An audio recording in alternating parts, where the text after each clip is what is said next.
அந்தணன் ஒருவன் காட்டு வழியாகச் சென்று கொண்டிருந்தார்.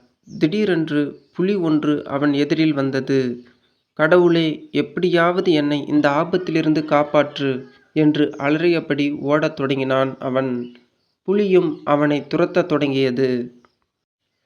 ஓடிக்கொண்டிருந்த அவன் கண்களுக்கு சிறிது தொலைவில் இருந்த ஆறு தெரிந்தது. ஆற்றில் நீந்தி அக்கரை சேர்ந்துவிட்டால் புலியிடமிருந்து தப்பிக்கலாம் என்று நினைத்தான். மூச்சை பிடித்துக்கொண்டு ஆற்றை நோக்கி ஓடினான். ஆற்றை நெருங்கிய அவன் திகைத்தான்.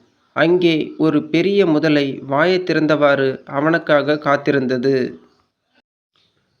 ஐயோ, என்ன செய்வேன்? இங்கேயே இருந்தால் புலி என்னை கொன்றுவிடும்.